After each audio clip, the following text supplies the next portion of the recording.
Hey everybody, welcome Taylor. So here's our this is our cold intro. There's no countdown. There's nothing. Nope. Here we are. So here we go to officially start. This is episode 3 of the Real Investing Show.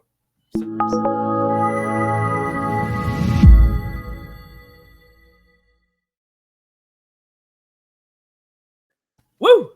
Boom. I'm excited. Today is one of my favorite topics, and that's BRRRR. Yay. BRRRR. So grab your jacket. Do what? Grab your jacket. Yep. Grab your jacket. BRRRR. So quick intro. If you're just logging in for the first time ever, my name is Stephen Earp, and this is my cohort, trusty colleague is the word I was looking for. Taylor Davis, and we're both involved in real estate investors, and Taylor's also an agent in Norman, Oklahoma. I live in Oklahoma City, Oklahoma.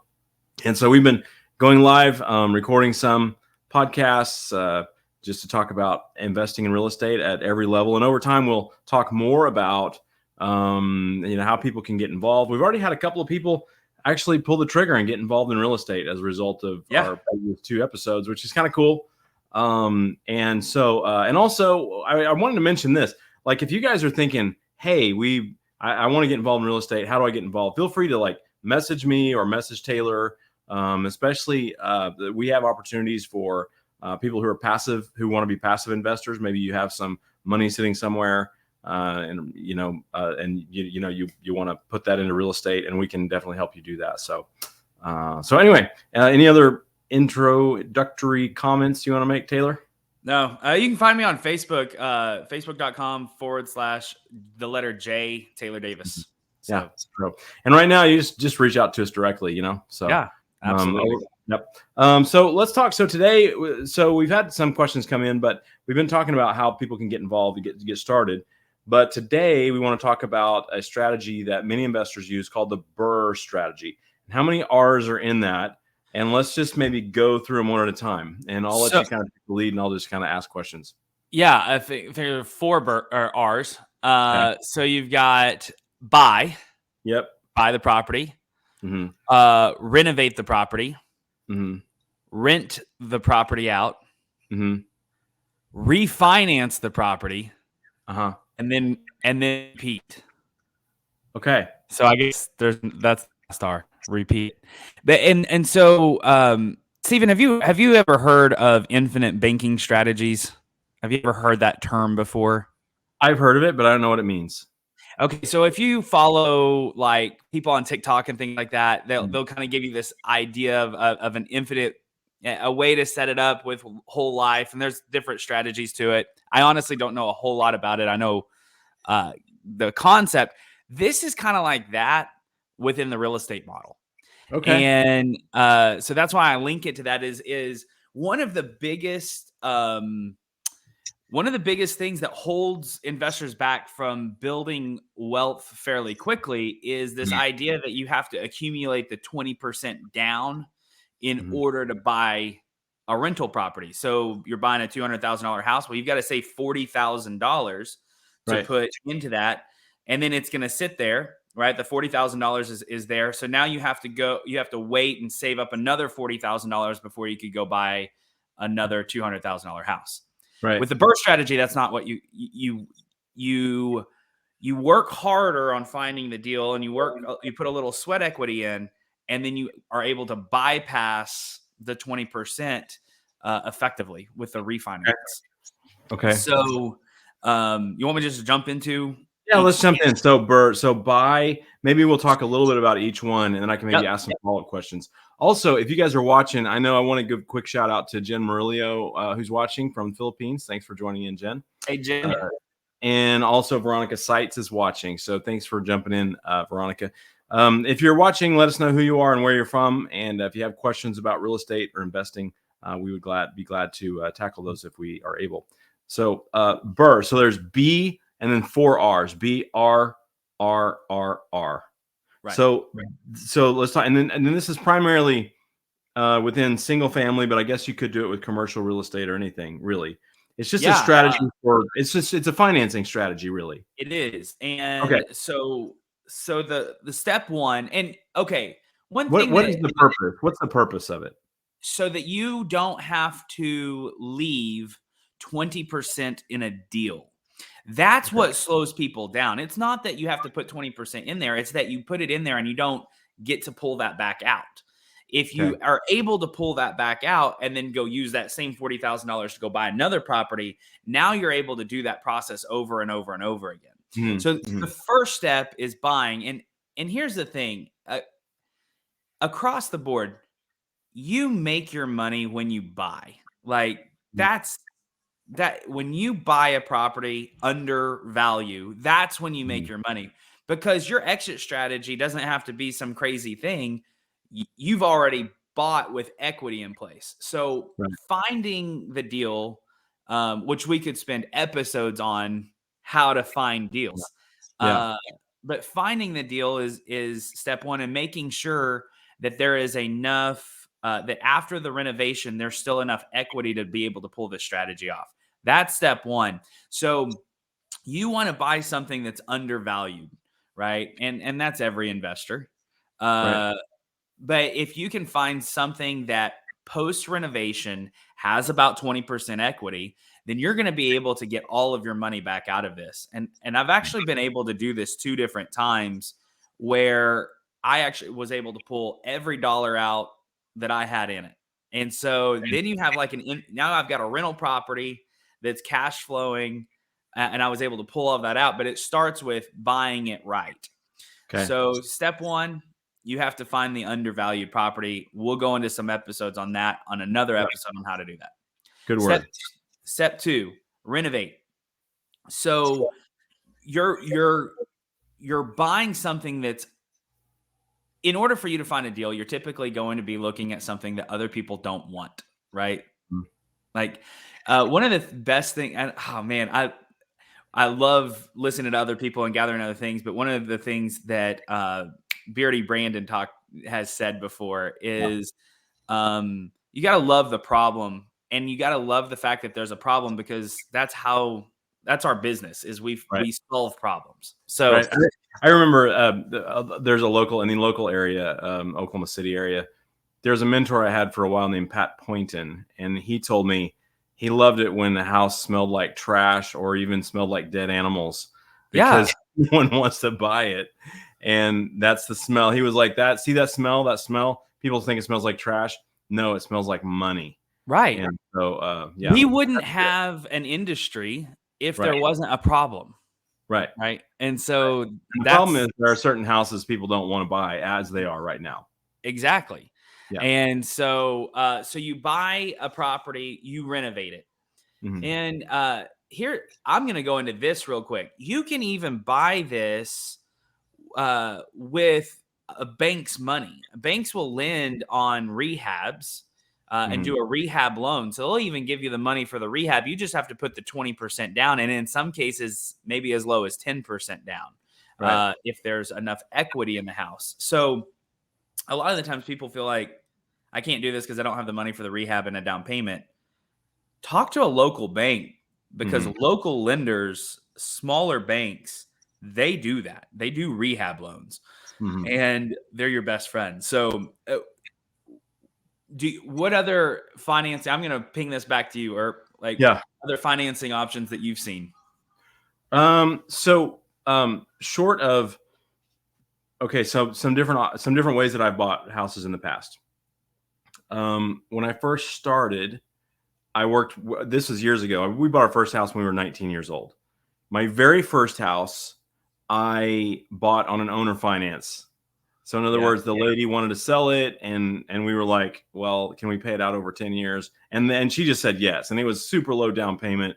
And I mean, that was a few minutes ago, right? I'm 47 now, but I was 19 years old. We bought our first house, and we paid it off in 10 years because she financed it for us at a very low interest rate. And so that's one way I bought houses. Another way I bought houses in that same area. At that time, I was living in a town called El Reno, Oklahoma, which is about 35 miles west of Oklahoma City. So it's kind of like a town of about 15 to 20,000 people. My second rental that I bought, I purchased using bank money. So I was probably 20, And I drove by this house the other day, the second house I ever bought. It was on Hayes in El Reno, and the person I sold it to later still owns it. Really? But yeah, and so I bought that house, and the bank, I showed them how much money I had in savings, and I banked at this bank. It was a local bank, and they financed 100% of the house purchase, but I had to put the money in for the rehab. Now that Right. was just because local banks do their own, they do whatever they want. Right. You know what I mean? Like a local bank, they follow their own rules. And so that's what we did on that one. I've had other ones where I put down, I have done the BRRRR strategy before. I've done a deal where I bought a house and moved into it and lived in it for more than a year and then moved out of it. Right. And then you get a lower payment when you do that. Yep. And then I've also, on 2 or 3 occasions, I've done the BRRRR strategy, where you put down 10 to 20%, and then you rehab it, and then you come back in later and you refinance it. Right. The strength of that is you can get into them. You still have to have some money to get into them, but you don't have to have as much, and you can get your money back out so you can go do it again. And the downside to it is like you have multiple closings and things like that. So it's like you do incur some costs, several $1,000s when you refinance. But if you buy the deal right, you just have to make sure you buy the deal right. So those are just some examples of how I finance deals. I've also financed deals using investor money, people who wanted to be passive investors. There are also times when I've taken over payments for people. So those are just some of the different ways that there's so many ways to finance property, though. Sometimes people don't realize in real estate investing, you're only limited by your own creativity. 100%. It's like if you're buying stocks or mutual funds, you're pretty much going to buy it this way at this price. It's a set price. But within real estate, like the price is negotiable. You can put sweat equity into it.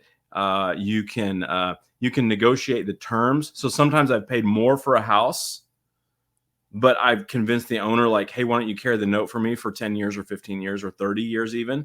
And it's like, I'll pay you more money, but I'll pay it out over 30 years or whatever. So there's so many options on that. You just have to be creative and keep making offers on houses. So that was kind of a long answer, but those are some of the ways that I've done it. But the BRRRR strategy, I think, is one of the best ways, especially for a brand new person who wants to keep doing it.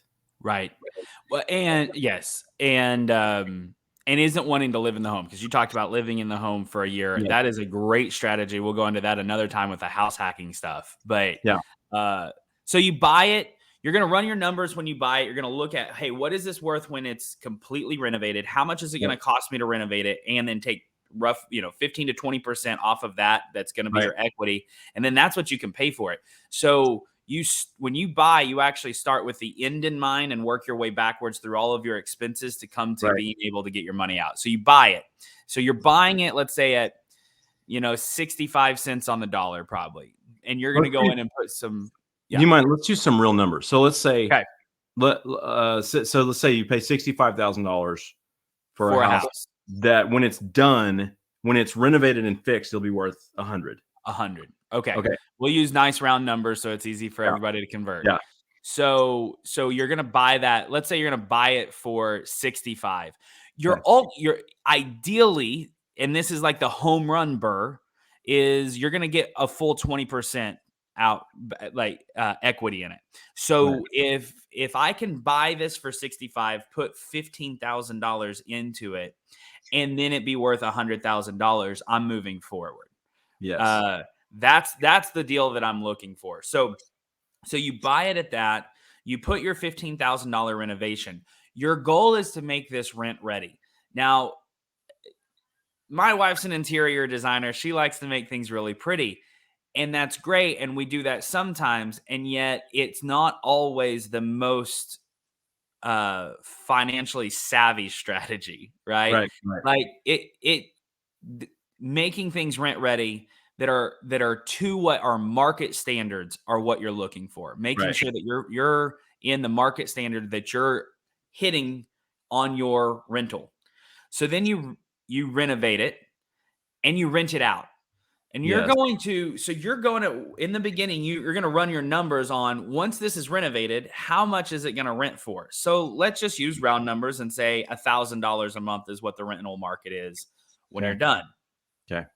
Well, a lender is going to allow you to offset your debt to income ratio. Okay. Which is one of the primary, there's two real big factors that lenders look in when they're financing you. They want to know how much you make and how much you spend. That's your DTI. And then they want to know your credit score. So that DTI is a debt to income ratio. Well, if you have a payment, now you've added debt. However, they're going to be willing to take 80% of your rent and call it income. So if you rent this out for $1,000 a month, they're going to look on paper and say, well, $800 of that is your income. So it shows that you're making more income, which allows you to borrow more money. Correct. And now, so what that allows you to do is, once you've leased this property, now your borrowability goes up, and now you can borrow against this asset. Okay. Right. So you buy it, 65,000, you put $15,000 in it. Now you sign a 12-month lease, because it needs to be a minimum of a 12-month lease for most lenders. And you're going to rent that out at $1,000 a month, which is going to offset increase your income by 800. Is how they're going to look at that. Yeah. And you're going to go, and now you have to wait 6 months to do this, unless you go with a local bank. But you can go to a normal mortgage, a 30-year fixed rate Fannie Mae, Freddie Mac mortgage, like the same type of loan that you would get for your primary house, that same type of lender that you would get for your primary house. You can get a cash out refi. And a cash out refi, what they're going to do is going to, like, if you've got $65,000 of your own money in here. Let's say you saved up, or maybe you borrowed from a line of credit, like we talked about in the last episode. Maybe you borrowed from a home equity line of credit. So you don't really owe anything on this particular property, possibly. They're going to allow you to give a cash out refi. So they're going to go and appraise that property. Let's say it appraises at the $100,000 that we planned on it. Right. It appraises at $100,000. They're going to give you depending on the lender you go to and what product they give you, between 75% and 80%. Right. So they're going to give you $75,000 of your money back. Well, remember, you only put $80,000 in this. Right. Right. So on the more conservative route, they're going to give you 75. Local lenders could potentially give you 80%. So if you go back and you get the 80%, you could have no money in this deal, but your payment on this, let's just run a payment. I'm curious. Yeah. Let's see what a payment is on a $80,000 property. Give me a second. You got check our comments while you're doing that. Okay. So I love to run real numbers here. So we're going to put in $80,000 on a conventional loan at today's interest rates.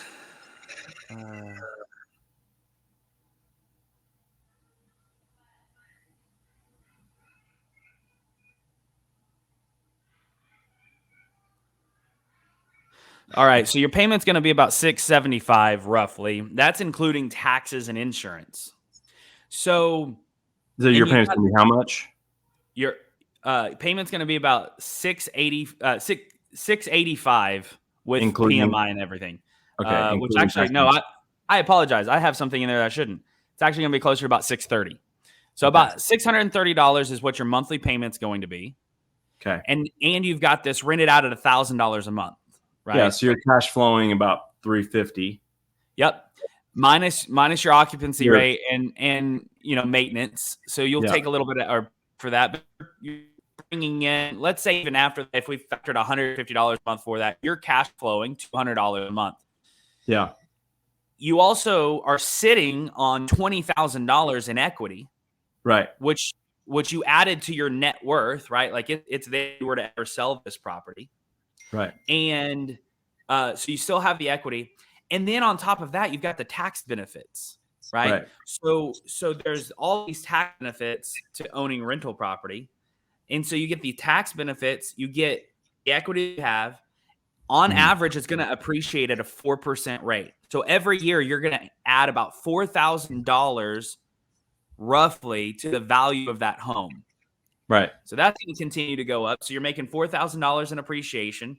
You're making $200 a month in cash flow. You've got the tax benefits. And at the end of the day, you have somewhere between $0 and $5,000 in this house. Yeah. And you can do that. How does that over. not like just knock No, people out? I don't get it. You know, it gets me so excited. And not only that, like, I mean, to me, it's like also on paper, I would have to do the math, but on paper, you probably take a loss on the house because, Yeah. you know, because you're depreciating it. And so Yep. you can take that loss and you can put that against other income. And so it actually benefits you on your taxes, but your net worth and your income are going up. And you can do that as many times as you have the bandwidth for. And, you know, and like I mentioned this in our last show, but like in our state, just based on normal inflation, I mean, the average property value doubles every 15 years. So Right. like, you know, you're talking about, you know, you're getting appreciation, but on taxes, it's going, you know, they're depreciating it. And so every year your rents, the market rate on your rents go up every year. The value of the property goes up. And so, but your debt goes down, and it's the tenants that are paying it. The tenants are paying your debt off. Yeah. And the government allows you to depreciate that asset over 27 and a half years. So, I mean, I just ran numbers. You're going to lose on paper a Mhm. little over $2,000 a year, which means you're paying less, $2,000 Right. a year less in taxable income. Right. So it's just this win all the way around. And now you've got, let's say you put $5,000 into that deal, right? You left $5,000 into the deal. So it wasn't this home run deal. It wasn't this perfect You didn't BRRRR. get all your money back. Yeah. But let's be real. Most people can save $5,000 a year. It's hard for people to save 40, right? Mhm. And do this over and over and over, doing $40,000 at a Right. time. Right. But you do this at $5,000 a year. You could do this every year over and over with just saving $5,000 a year for a down payment. Yep. Well, And you get to do that. Yeah. When we bought our first house, I was making $8.50 an hour. I was working construction job, and I just saved money and saved money and saved money and pinch Yeah. pennies, and that's how we bought our very first deal. And then when we bought our second deal, by that time I had a little bit of savings and I had a relationship with a local bank, and that's how we got started in real estate. So, Right. yeah. And so you've refinanced it out. You're done with this deal. Now all you have is a property that you have to manage or pay a property manager to manage if you choose to do that. Right. And you get to go to the last R, which is repeat. And now you're back into the step one. Let's find something to buy.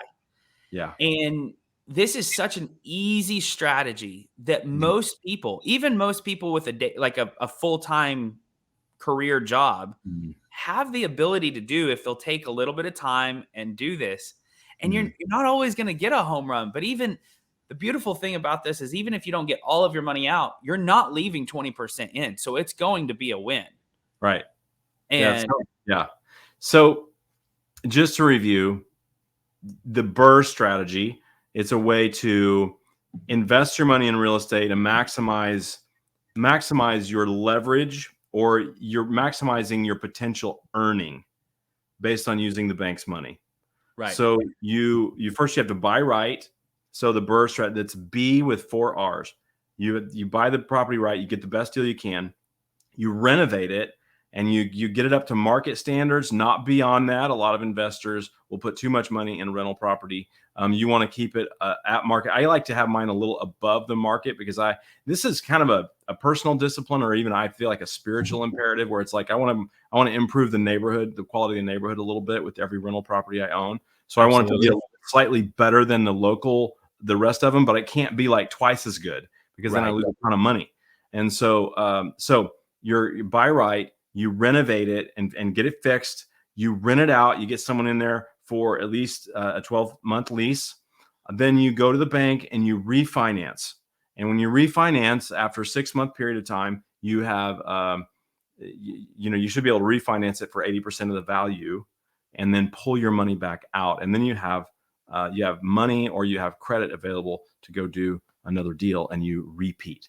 And you can do that over and over. So I agree. If you imagine the average person that's working a regular job, and if he or she just says, we're going to do that once a year for the next 10 years, just once a year for the next 10 years, you do that once a year for the next 10 years. Yep.